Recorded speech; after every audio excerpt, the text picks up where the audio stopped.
Muy buenas noches, bienvenidos a Odisea. Hay un debate abierto siempre, todavía no liquidado. Seguramente las elecciones del año que viene van a acelerar ese debate, sobre por qué Cambiemos, la experiencia Macri, fracasó en el campo de la economía. Toda una corriente dice, sucede o sucedió que no hicimos el ajuste al comienzo como correspondía. El error fue el gradualismo. ¿Y después qué pasó? No, después hicimos el ajuste y por eso perdimos las elecciones. Bueno, en esa contradicción, que es obviamente una incoherencia, está atrapado no solo Juntos por el Cambio, no está atrapado solamente el relato histórico de lo que pasó durante esos 4 años, está atrapada la Argentina. La periodización por gobiernos, la polarización binaria entre kirchnerismo y antikirchnerismo impide ver una continuidad que tiene en un callejón de difícil salida a toda la dirigencia política, de aquel gobierno y de este gobierno. ¿Cuál es ese callejón sin salida? Un periodo muy largo de una década de estancamiento, dentro de ese estancamiento una recesión que tiene estribaciones hacia más recesión debido a la pandemia y al manejo que hizo el gobierno de la cuarentena. Todo eso que demandaría una expansión del gasto público, que demandaría una expansión monetaria, pero esas dos son soluciones de las que los gobiernos, el anterior y este, se ven impedidos por un desbarajuste fiscal y un altísimo nivel de inflación. Esta contradicción que trabaja todo el gobierno de Macri está corroyendo al gobierno de Alberto Fernández, con independencia de la mayor o menor calidad de la gestión concreta de las políticas económicas concretas que se llevan adelante. Nosotros citamos hace un tiempo un tuit muy simpático, más allá del drama, de Pablo Gerchunov, donde dice, ¿cómo se hace cuando ante un desarreglo enorme, fiscal y monetario, ese desarreglo convive con un colapso productivo? Es decir, el desarreglo fiscal y monetario me obligarían a hacer ortodoxia, pero el colapso productivo me obliga a hacer heterodoxia. ¿Cómo se hace? Y contesta Gerchunov, no sé. Y da la impresión de que nadie sabe. En esta encrucijada tan complicada está el gobierno de Alberto Fernández. Si ajusta, se mete más en la recesión y hay que recordar, lo vamos a recordar especialmente al final de esta exposición, que el gobierno de Alberto Fernández fue votado para sacar al país de la recesión. Si no ajusta, el exceso de pesos se va a dólares y entramos en una catástrofe por la vía cambiaria. Esto lo notó el oficialismo. Cuando el dólar estuvo por llegar a 200 pesos, saltó la térmica. ¿Cómo saltó la térmica? De dos maneras. Con una carta de Cristina, podríamos decir que es la primera carta de Cristina, la de ayer de los senadores del bloque oficialista, es la segunda carta de Cristina. Todos sabemos que ellos no escribirían nada que Cristina no les permitiera, e inclusive que Cristina no les dictara. En aquella carta, primera carta de Cristina, Cristina dice, el dólar está por tocar 200 pesos, aclaro que yo no estoy manejando este gobierno, no soy parte de la conducción de la administración. En todo caso, soy la titular de una coalición política, pero el gobierno lo maneja Alberto Fernández. Y si él dice que no puede hacer cosas porque yo no lo dejo, no le crean, se hace el títere. Al mismo tiempo, el otro síntoma de que se había llegado a una situación límite es un giro discursivo muy importante de Martín Guzmán. Martín Guzmán venía diciendo no vamos a hacer un ajuste fiscal. Bueno, si no vas a hacer un ajuste fiscal, quiere decir que el déficit va a ser gigantesco como está visto que va a ser, que parte de ese déficit lo vas a financiar con emisión, por lo tanto sigo huyendo del peso, el peso va a valer cada vez menos y voy en busca de dólares o de cosas que estén hechas de dólares, como sea. Eso genera una caída de reservas continuada y no había forma de detenerla con medidas que bloquearan la salida de dólares. Había que decir algo respecto de los pesos. Y Guzmán lo dice por primera vez con toda claridad en la reunión que mantuvo hace 3 semanas con los empresarios de AEA. Dicen, miren, la verdad, vamos a un ajuste en serio, que no es el del presupuesto que mandé al Congreso. Ese presupuesto que mandé al Congreso dice que va a haber un déficit de 4,5, yo prometo un déficit inferior a 4 puntos. Probablemente no es solo que lo prometo, es lo que me pide el Fondo Monetario Internacional. Y ahí empieza el ajuste. Un ajuste sobre el ajuste, porque hay un ajuste que lo viene haciendo la realidad.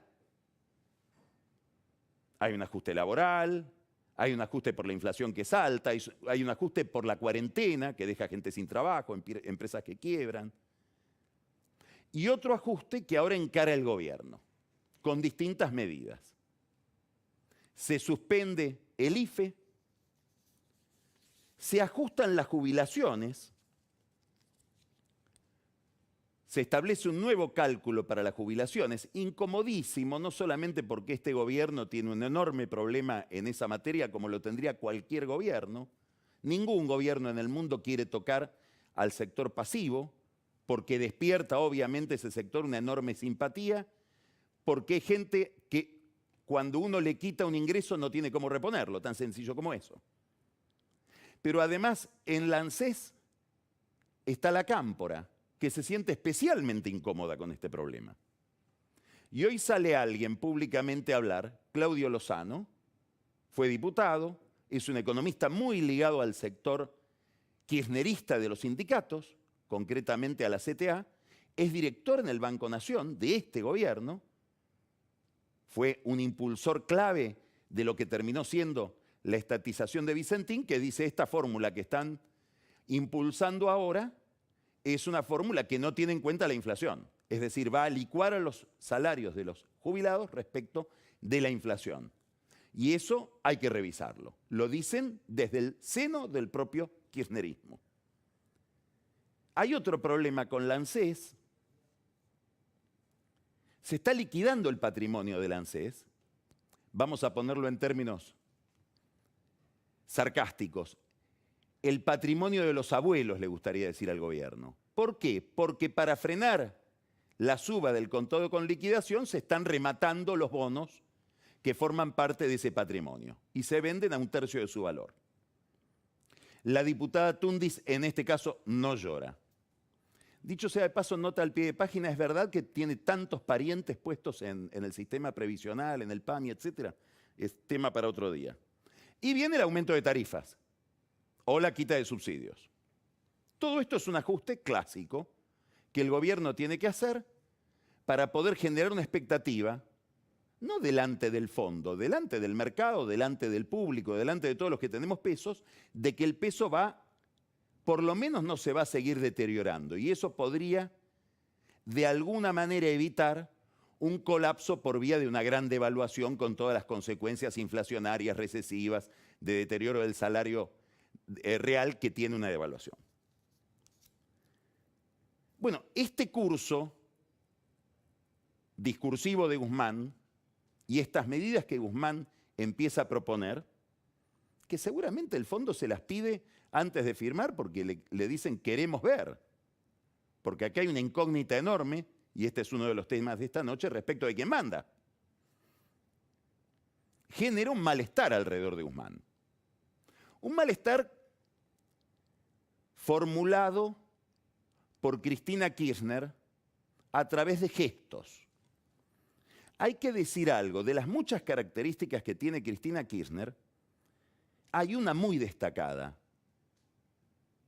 Es muy probable que sea, desde el 83 para acá, la dirigente política de gran dimensión que más importancia le da al ritual, a lo simbólico, a lo gestual, a la liturgia. Por lo tanto, hay que interpretarle en sus gestos, probablemente más que en sus palabras. Y tuvo dos gestos muy significativos la semana pasada. El primero, por razones seguramente objetivas, justificables, el presupuesto había llegado incompleto a la Cámara de Senadores, devolvió el presupuesto. Se lo devolvió a la Cámara de Diputados. Esa decisión ya se había tomado el día miércoles. Se comunica el jueves, el día que hay que tratar el presupuesto, los senadores dicen, lo aprobamos, pero se lo devolvemos a diputados. No se va a aprobar definitivamente, tiene que volver a la Cámara Baja. El miércoles, cuando ya se había tomado esta determinación, no hubo nadie, un alma piadosa, caritativa, que le diga a Guzmán, no vengas a festejar que se apruebe el presupuesto porque no se va a aprobar. No, le hicieron pasar al ministro de Economía el papelón de ir al Senado a festejar o a participar de una fiesta que no le iban a hacer. La misma semana, con las autoridades o la misión del fondo acá, mirando la escena en la ciudad de Buenos Aires, Cristina recibe a Martín Redrado.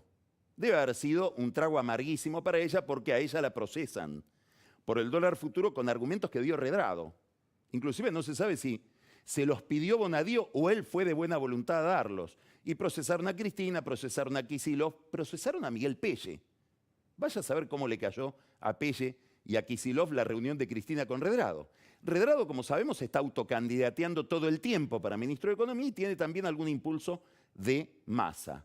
Quiere decir que en el momento en que está el fondo mirando la escena argentina, Cristina recibe a alguien que podría ser la alternativa al ministro de Economía que está negociando con el fondo. Dos gestos agresivos hacia Guzmán en alguien que, como subrayo, valora la dimensión simbólica de la política más que nadie.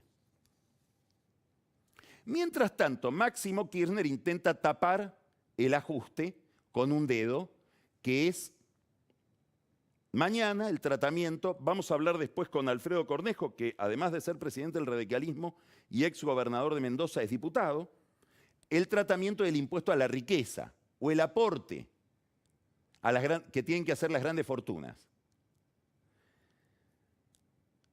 Es un impuesto importantísimo para el líder de la Cámpora en un momento en que su gobierno está proponiendo un ajuste. También las relaciones de Máximo Kirchner con el oficialismo, con Alberto Fernández, con esa escena, parecen estar un poco enfriadas. Podría haber cierto fastidio. Algunos destacan también un detalle. Muchísima gente ligada a los movimientos sociales y Alberto Fernández especialmente para mañana está preparando una movilización por el Día de la Militancia, que es la conmemoración del regreso de Perón. Ese día eligió Máximo Kirchner para pedir una sesión especial en la Cámara de Diputados y tratar el impuesto que él elaboró con Carlos Heller.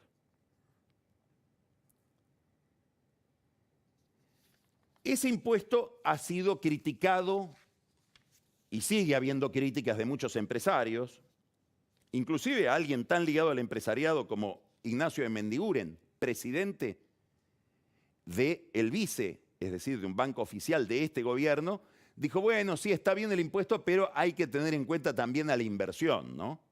Los empresarios salieron a decir que este impuesto castiga la inversión, castiga en alguna medida también la producción, porque el impuesto cae sobre bienes que pueden ser bienes de capital. Es decir, un señor que se dedica, por ejemplo, a prestar servicios en el campo con cosechadoras, tiene 4 cosechadoras, ya llegó al mínimo no imponible del impuesto, le cae el impuesto y tendrá que vender media cosechadora o una cosechadora para ir a pagarlo.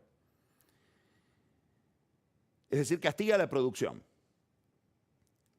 Hay muchos detalles en la ley, no viene al caso analizarlos minuciosamente. Sí hay un tema con YPF, una especie de privilegio a seleccionar YPF en asociación con la empresa energética del Estado para proyectos productivos ligados a este impuesto. Eso es delicado porque eso al final va a pegar en juicios que tienen que tiene YPF y que tiene el Estado Nacional de grandes acreedores de YPF, gente que está litigando sobre YPF, y que se basan en la idea de que si no paga YPF, que pague el Estado porque son lo mismo. Esta ley demostraría que son lo mismo. Están tratando de juntar votos en la Cámara de Diputados ahora. ¿Cómo? Bueno, subiendo probablemente el mínimo imponible de 200 a 300 millones de pesos, planteando la posibilidad de que este impuesto se coparticipe. Por eso vienen los votos ya de Córdoba, de Schiaretti, cuya clase productiva se había movilizado en contra de este impuesto, paga un costo, Schiaretti en Córdoba por esta adhesión. Están los que dicen podríamos hacer este aporte solidario a cuenta del IFE. Tiene otras cosas raras, mencioné recién lo de YPF, es un aporte solidario por un solo año, pero se prometen recursos de ese aporte solidario para proyectos productivos en el área de energía. Con las monedas que se junten un año, ¿de qué sirve? ¿O lo van a aplicar todos los años? Porque la solidaridad no vence. Hubo reuniones personales de algunos empresarios importantes. Concretamente, Jorge Brito tuvo 2 reuniones con Máximo Kirchner y 2 reuniones con Carlos Heller. Fracasó en esas reuniones. Fue solo, no fue con su amigo Massa. ¿Por qué? Porque Massa está produciendo algún desencanto justamente por este impuesto en su círculo de amigos empresarios. Bueno, no solamente esas relaciones se están enfriando en el caso de Massa, también en el kirchnerismo lo están mirando con un poco de recelo. Hubo un episodio también muy de detalle, pero importantísimo para el entorno de Cristina y para la propia Cristina. Cuando se publicó la dirección de Cristina Kirchner, el 12 de octubre, y ellos se quejan porque dicen, publicando la dirección del departamento, movilizaban a la gente a hacer un escrache personal, todo el mundo alrededor del kirchnerismo tuiteó un repudio a esa publicación, menos Massa. Le están revisando el Twitter. Y cuando le revisan la cuenta ven que hay una campaña presidencial en la cuenta de Massa. Viaja a las provincias, viaja al interior, con recursos políticos y económicos que le da el gobierno. O sea que tensiones por todos lados. El problema principal del impuesto de mañana es que es un impuesto. Es decir, en un momento recesivo le quita recursos a la economía privada para dárselos al Estado. Aumenta la recesión. Parece algo de un fiscalismo casi de derecha. Raro en el caso de Máximo Kirchner y Carlos Heller. En esta línea de insatisfacciones que trata de disimular este impuesto a la riqueza, apareció la carta de los senadores. Ayer. Una carta del bloque de senadores peronistas, que como decíamos, es una carta seguramente, es la segunda carta de Cristina, porque ellos no escriben si no es bajo la advocación de Cristina Kirchner y el permiso de Cristina Kirchner, con una larga argumentación muy detallada, que en realidad obedece a una idea central que expuso reiteradamente Alberto Fernández durante la campaña electoral. Y es la idea, Cornejo que está acá se va a reír, de que el fondo en realidad trabajó para Macri, para la reelección de Macri. Si el fondo hubiera trabajado para la reelección de Macri, estaría Macri.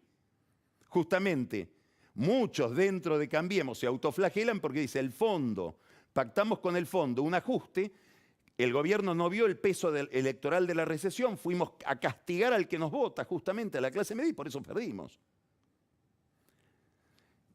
Una anécdota. Noviembre del año 2018, en una reunión reservada que tuvo Alfonso Pratgay con Alejandro Werner, que era y es el responsable de Argentina en el fondo, a pesar de que Guzmán no quiere hablar con él, Pratgay le dijo, miren, revisen, estamos hablando de fines del 2018, revisen ya este programa, porque por esta vía ustedes van a ser los responsables del regreso de Cristina. O sea que había alguna visión dentro de Juntos por el Cambio, lo podemos hablar después con Cornejo, más allá de que puede ser un poco ocioso hacer historiografía, de que justamente este programa no trabajaba para Macri, trabajaba en términos político-económicos para Cristina. Claro, la carta se basa en una declaración centralmente de Mauricio Claver Carone, que hoy es presidente del BID y que en su momento era el delegado de Estados Unidos en el fondo, diciendo nosotros le dimos la plata a Macri para que no vuelva al kirchnerismo. Y eso es cierto. El argumento principal del gobierno de Macri frente a los Estados Unidos es nosotros estamos en un callejón sin salida si no nos dan este dinero que calme a los mercados y que le indique a los mercados que no necesitamos más financiamiento, va a volver no se animaron a decir el populismo porque Trump es populista, le dijeron directamente el comunismo. Y bueno, y los americanos pusieron la plata. Ahora, ¿qué es interesante de esta carta? Primero, como siempre, el relato. Esta carta es a la economía lo que la teoría del Lawfare es al derecho penal y las cuestiones judiciales. Toma algunos elementos verosímiles y construye una gran narración muy discutible. Para creerle hay que olvidar cantidad de cosas. Por ejemplo, sostiene que entre 2003 y 2015 la Argentina creció al 5%. Es verdad, promedio, porque crecía al 8 y 9% en los buenos años de Néstor Kirchner, y después con Cristina Kirchner, a partir del 2009-2010, empezó un estancamiento que dura hasta hoy, e inclusive recesión. Kicillof entregó al gobierno en medio de una recesión. Elogian a Néstor Kirchner por haber sido el paladín del desendeudamiento que le pagó al fondo, le llenó la cara de billetes al Fondo Monetario Internacional. Billetes que salían 4% de tasa de interés para ir a endeudarnos con Chávez al 15%. No es un gran negocio para la soberanía nacional, pero si uno lo acomoda o se olvida de los detalles, pareciera que sí. Alberto Fernández hace suya esta carta, no tiene otro remedio, y dice la carta recuerda algo muy importante, el daño que le ha hecho a la Argentina el endeudamiento. Bueno, primero hay que aclarar que sin endeudamiento, la contracara del endeudamiento es el ajuste salvaje neoliberal. Pero más allá de ese problema conceptual, hay que recordar otra cosa. Desde que asumió hasta ahora, Alberto Fernández endeudó al país en 20.000 millones de dólares. 20.000 millones de dólares. Dentro de poco vamos a estar endeudados en la mitad de lo que prestó el fondo. En este momento, para que le creamos que no va a devaluar, Martín Guzmán emite bonos atados al dólar, es decir, se inyecta el problema y se endeuda en dólares, nos endeuda a todos nosotros en dólares, para que le creamos en su convicción de decir, esta es la paridad cambiaria que voy a defender. Ahora, hay un aspecto de la carta que es el más interesante, y es el aspecto suicida de esta carta de Cristina. ¿Por qué? Porque ¿de qué estamos hablando?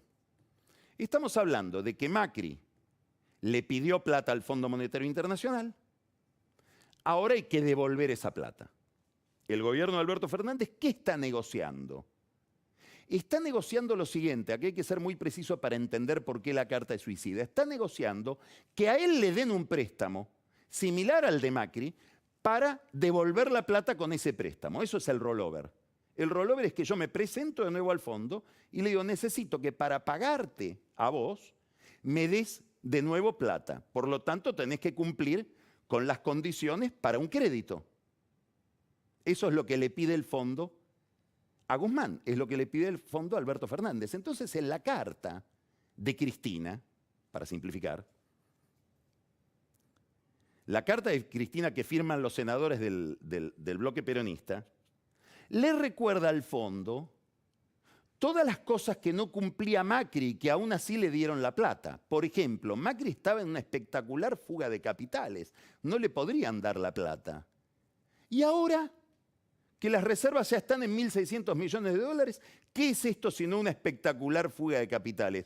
Cuidado con usar ese argumento porque te lo van a usar a vos, Guzmán o Cristina. Aquellas acusaciones que están haciendo sobre el gobierno de Macri caben sobre este gobierno. Dicen, el fondo no le puede prestar y le prestaron a Macri, a un gobierno que no tiene acceso al crédito externo. A ver, no cae la ficha. Este gobierno no tiene acceso al crédito externo. Es decir, Lo que está diciendo Cristina es, Alberto tampoco le tendrían que prestar si se cumplen aquellas reglas que pido retroactivamente para Macri. Es decir, que el fondo, si le toma la palabra, le va a decir, bueno, terminemos acá la discusión. Porque o con ustedes vamos a tener las mismas complicidades, o vamos a hacer la vista gorda como la hicimos con Macri, o esta carta lo que nos pide es que no haya acuerdo y que tengan que pagar. Hay un historiador italiano magnífico, ya fallecido, falleció a comienzos de siglo, Carlo Maria Cipolla, un historiador de historia económica, pero escribió un librito muy breve, en broma, burlándose un poco de los sociólogos, que se llama Las 5 leyes de la estupidez humana. Y la tercera ley de la estupidez humana de Cipolla dice, estúpido es aquel que daña a otro sin sacar un beneficio para sí mismo. O peor aún, daña a otro sacando un perjuicio para sí mismo. Bueno, estamos entrando en ese riesgoso terreno, si uno lee la carta con cierto detalle. Ahora, probablemente de todo esto no hayan prestado atención los que escribieron la carta de Cristina. Lo importante, y aquello a lo que le estaban prestando atención, es el problema político. ¿Por qué hay tanto malestar con el ajuste? Porque estamos yendo a un proceso electoral. Este es el problema. Y aquí es una dimensión que hay que mirar de esta carta. Ahora vamos a olvidarnos de que la escribió Cristina o la dictó Cristina. Es una carta de los senadores que hablan en nombre de los gobernadores. Y le están diciendo al gobierno, ajuste no. Se lo dicen al fondo, pero se lo están diciendo al Guzmán de AEA, al Guzmán del IFE, al Guzmán de la reforma jubilatoria, al Guzmán del aumento de tarifas, al Guzmán de un déficit fiscal de menos de 4 puntos. Ajuste no. No queremos pagar, queremos que se prorroguen todos los vencimientos para el gobierno que viene. Eso dice textualmente la carta de los senadores. ¿Por qué? Y porque hay razonablemente miedo a un problema electoral. ¿Por qué? Y porque con estos números de la economía y con la perspectiva de caída de reservas que tiene la Argentina, es muy difícil que un gobierno gane las elecciones. Es cierto, subrayo ahora esto que voy a decir, nadie sabe cuánto pesa en la ecuación electoral la pandemia y cuánto absuelve la pandemia al gobierno de la recesión en la que nos vamos metiendo cada vez más de cabeza. Esto es lo que lleva. ¿Por qué se nota el miedo electoral? No solamente por la carta de los senadores, escrita por Cristina o dictada por Cristina, porque estamos empezando a ver que se ponen en tela de juicio las reglas de juego de la próxima elección. Empieza ya a hablarse de derogación de las PASO, de las primarias. Obviamente con el argumento de que se gasta mucho y de que de tanto tocar boletas nos podemos contagiar todos. ¿A quién le sirve derogar las PASO? Siempre derogar las primarias le sirve al oficialismo, porque el oficialismo tiene el poder, tiene dinero, tiene cargos para disciplinar a su propia fuerza política. Las primarias ordenan a la oposición. Si yo le quito a la posibilidad de hacer primarias a la oposición, le creo un enorme problema interno. Probablemente acá, ellos no lo van a decir, complica un poquito también a la cámpora, que en el conurbano bonaerense está queriendo dar pelea contra el establishment tradicional del peronismo bonaerense. Hay una segunda razón por la que se deroga las PASO, bastante más intrincada, y es que en las primarias aparece una encuesta perfecta. Entonces mucha gente podría votar opciones alternativas a Juntos por el Cambio, vamos a ponerle nombre y apellido, Espert, López Murphy, Echevarne. Los votan en la primaria. Ven que después crecieron mucho, que esa división de la oposición perjudica a la oposición y beneficia al gobierno. No, vamos a corregir. En la general, ¿qué es lo que pasó el año pasado? Votemos a Juntos por el Cambio. Si la primaria y esa encuesta perfecta la elimino, ese resultado que divide a la oposición va directamente a la general. Y eso es una gran ventaja para los oficialismos.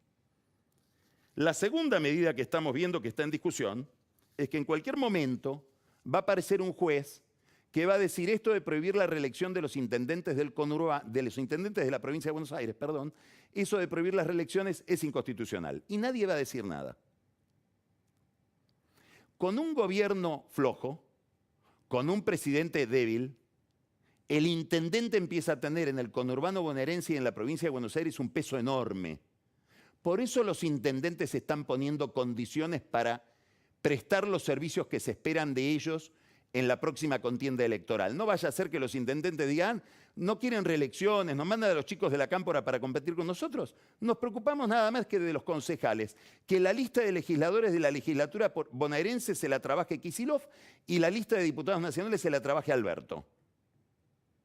Entonces, vamos a ver que probablemente se va a derogar esta restricción y obviamente Jorge Macri, Néstor Grindetti, Diego Valenzuela, que son los intendentes de Juntos por el Cambio que quieren reelegirse, tampoco van a decir nada. En este contexto hay que mirar la incorporación de Ferraresi, de Jorge Ferraresi, que es un viejo lobo de mar del conurbano, del PJ del conurbano bonaerense. Se lo comió nada menos que a Cacho Álvarez, a Baldomero Álvarez, el clásico intendente de Avellaneda, palabras mayores. Muy ligado al kirchnerismo, tan ligado al kirchnerismo que probablemente Ferraresi haya sido el hombre que más obra pública recibió de José López. ¿Se acuerda de José López? 9 millones de dólares, una ametralladora convento. Bueno, gran beneficiario Ferraresi. Ahora le dan hábitat, porque hay que pagarle a la mesa de los intendentes. Y por eso los gobernadores hacen sonar su voz también a través de la Carta del Senado. Todo esto tiene, este componente de temor electoral, un matiz muy especial, por decir matiz, que es una palabra suave, en Cristina, que quiere resolver sus problemas judiciales y que sabe y cree que los temas judiciales son cuestiones de relaciones de poder, como ella misma dice. Por lo tanto, ¿qué debo esperar de mi calvario judicial si perdemos las elecciones? Y ahora Alberto Fernández me viene a proponer que en este contexto yo admita que el procurador, que es el que va a decir si soy inocente o culpable delante de la Corte, lo pactemos con Lilita Carrió y Mauricio Macri. ¿Me está tomando de tonta? Esto debe ser lo que piensa en alguno de sus pliegues de conciencia Cristina Kirchner frente a esta oferta de un acuerdo con la oposición para designar al procurador. Gran desafío a la autoridad de Fernández. Más allá de todo esto, que es qué suerte va a tener un gobierno que fue votado para sacar al país de la recesión en una elección donde pareciera que la recuperación va a ser muy lenta, está la pregunta de qué respaldo va a tener Guzmán en la negociación con el fondo. Esta es una pregunta central que se hace el fondo y que se hace en los mercados. ¿Por qué? Porque da la impresión de que el oficialismo hoy está muy desordenado. Senadores que escriben, al dictado o no, cartas que nadie esperaba. Cartas de Cristina, que no avisó. Un ministro desautorizado 2 veces en la misma semana que está negociando con el fondo. Massa que arma su propio presupuesto en el Congreso, con independencia del presupuesto que le mandó el ministro de Economía.